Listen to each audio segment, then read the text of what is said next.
हिमाचल सरकार को आज हाईकोर्ट का बड़ा झटका लग गया है। हाईकोर्ट ने सरकार द्वारा लगाए गए 6 सीपीएस को हटाने के आदेश दिए हैं। साथ ही सीपीएस एक्ट 2006 को भी निरस्त कर दिया है। हाईकोर्ट ने सभी 6 सीपीएस को तुरंत पद से हटाने और सुविधाएं वापस लेने के आदेश दिए। हिमाचल सरकार ने 6 सीपीएस की नियुक्ति जनवरी 2023 में की थी, जिसमें आशीष बुटेल, किशोरी लाल, मोहन लाल ब्राक्टा, संजय अवस्थी, राम कुमार चौधरी, सुंदर सिंह ठाकुर को सीपीएस नियुक्त किया गया था। सरकार ने सीपीएस नियुक्ति पर सीपीएस एक्ट 2006 का हवाला दिया था, जिस पर लंबी बहस के बाद हिमाचल हाईकोर्ट की double bench justice BC Negi और विवेक सिंह ठाकुर ने आज अपना फैसला सुनाया। आदेश में कहा गया कि सीपीएस एक्ट 2006 को रद्द किया जाता है और सीपीएस को हटाने के साथ तुरंत प्रभाव से इनकी सुविधाओं को भी वापस लिया जाए। वहीं दूसरी तरफ हाईकोर्ट में एडवोकेट जनरल अनूप रत्न ने कहा कि हाईकोर्ट के फैसले के खिलाफ सरकार सुप्रीम कोर्ट में चुनौती देगी और सरकार सुप्रीम कोर्ट में अपना पक्ष रखेगी। हाईकोर्ट ने सीपीएस एक्ट 2006 को खत्म कर सीपीएस को हटाने के आदेश दिए हैं। हाईकोर्ट ने असम केस का हवाला देते हुए अपना निर्णय सुनाया है, जिसके खिलाफ सरकार सुप्रीम कोर्ट में चुनौती देगी, क्योंकि हिमाचल प्रदेश में सीपीएस एक्ट असम एक्ट से अलग था। असम एक्ट में मंत्री के समान शक्तियां और सुविधाएं सीपीएस को मिल रही थी, लेकिन हिमाचल में सीपीएस को इस तरह की शक्तियां नहीं थी।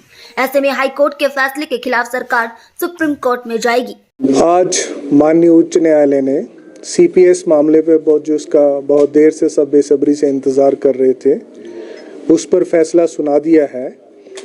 तथा जैसा विमलांशु राय की जजमेंट में सुप्रीम कोर्ट ने कहा था कि असम में जो चीफ पार्लियामेंट्री सेक्रेटरीज और पार्लियामेंट्री सेक्रेटरीज बनाए गए थे वो वैध नहीं थे, उसी प्रकार हिमाचल प्रदेश में भी उसी तर्ज पर, उसी जजमेंट के आधार पर आज उच्च न्यायालय ने घोषित किया है, ये डिक्लेयर किया है कि चीफ पार्लियामेंट्री सेक्रेटरीज और पार्लियामेंट्री सेक्रेटरीज एक्ट जो 2006 में हिमाचल प्रदेश में बना था वो वैध नहीं है।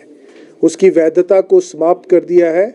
जैसे ही कानून की वैधता समाप्त हुई तो जो चीफ पार्लियामेंट्री सेक्रेटरीज और पार्लियामेंट्री सेक्रेटरीज पद क्रिएट किए गए थे, बनाए गए थे पोस्ट, वो भी समाप्त हो गए हैं।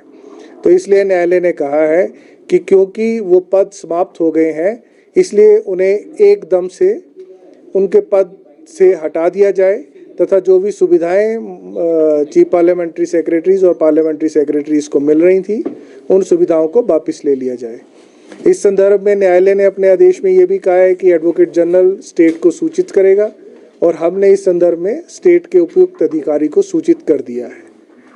तो सुप्रीम कोर्ट का रुख सरकार करेगी? जी बिल्कुल, मुझे सरकार से इंस्ट्रक्शन प्राप्त हुई है कि इस फैसले के खिलाफ माननीय उच्चतम न्यायालय में अप्रोच किया जाए तथा क्योंकि जो प्रदेश सरकार की दलीलें थी कि ये एक्ट और असम का एक्ट बिल्कुल भिन्न है, उन पर दलीलों को पूरी तरह से इस फैसले में, क्योंकि मैंने उस फैसले को पढ़ लिया है और उस फैसले को पढ़ने के पश्चात मैं ये कह सकता हूँ कि जो प्रदेश सरकार ने दोनों एक्ट्स में भिन्नता दिखाई थी कि मिनिस्टर्स और मिनिस्टर्स ना होना, मिनिस्टर्स होना और मिनिस्टर्स के रूप में फाइलों पर काम करना तथा हिमाचल प्रदेश के चीफ पार्लियामेंट्री सेक्रेटरी किसी भी फाइल पर कोई अप्रूवल नहीं दे सकते थे।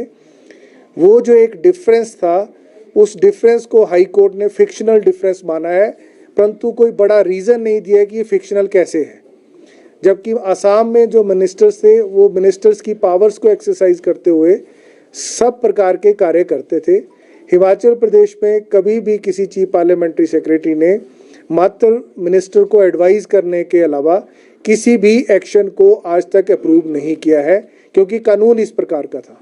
तो क्या ये देखिए कि जैसे बहुत लंबे समय से सबको इंतज़ार था कि जो सीपीएस की नियुक्तियां हैं उन्हें हाई कोर्ट में चैलेंज किया गया था बाय रिट ऑफ मैंडेमस के माध्यम से, और आज उसका फैसला आया है और फैसला हमारे पक्ष में आया है। कोर्ट ने माना है कि जो एचपी पार्लियामेंट सेक्रेटरीज 2006 एक्ट जो था वो मेंटेनेबल नहीं है, और कोर्ट ने इसमें इमीडिएटली सरकार को ये आदेश दिए हैं कि जब ये मेंटेनेबल है और ये असम की जजमेंट जो विमलांशु राय के साथ जो सुप्रीम कोर्ट की जजमेंट है उससे फुली कवर्ड है, तो कोर्ट ने चीफ सेक्रेटरी को अभी आदेश दिए हैं कि फोर्थ विद इनकी सारी फैसिलिटीज़ को विड्रॉ कर दिया जाए, चाहे वो गाड़ी है चाहे वो बंगला है, और सारी चीज़ें जो सारी फैसिलिटीज़ इनसे छीन ली जाएँ। कुल मिला के हम ये बोल सकते हैं कि जो एक्ट है उसको वॉइड एब इनिशियो डिक्लेयर किया गया है। और फैसिलिटीज़ के बारे में जैसे मैंने आपको कहा कि वो फैसिलिटीज़ भी हमने सारी कोर्ट ने कहा है कि इमीडिएटली उसको विड्रॉ करें।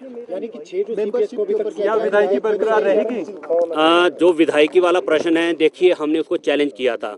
जो डिस्क्वालिफिकेशन एक्ट है 1971 का, उसको हमने सेक्शन 3 को अपनी क्वेश्चनिंग उसकी मांगी थी, परंतु अभी जजमेंट जैसे अभी कोर्ट में सुनाई गई है, जजमेंट अभी अपलोड होनी है। जैसे ही जजमेंट अपलोड होती है उसको हम स्टडी करेंगे और उसमें देखेंगे कि डिटेल में जजमेंट में क्या जो कोर्ट ने हेल्ड किया है, फर्दर फिर हम आप लोगों से रूबरू होंगे। क्या आदेश सारी सुख सुविधाएं इनको इनसे हटाने को कहा है, छीनने का गाड़ी बंगला, ये क्या निर्देश इस संबंध में हाईकोर्ट ने दिए? देखिए, जैसे मैंने पहले कहा कि जो एक हमारे हिमाचल में Himachal Pradesh parliamentary secretary 2000 act, जिसको कोर्ट ने कहा है कि इसको बनाने की पावर ही नहीं थी, ये अनकॉन्स्टिट्यूशनल था। कोर्ट ने इसको वॉइड एमिशो डिक्लेयर किया है। तो जब ये एक्ट खारिज हो गया तो इसका मतलब आप इनकी नियुक्तियां नहीं कर सकते थे। इनकी नियुक्तियों को कोर्ट ने रद्द कर दिया है और इसलिए इमीडिएटली जो भी 6 CPS सरकार ने बनाए थे उनको पदों से हटाना पड़ेगा। इनसे किसी रिकवरी की भी मांग की जा रही है, क्या इनसे रिकवरी होगी?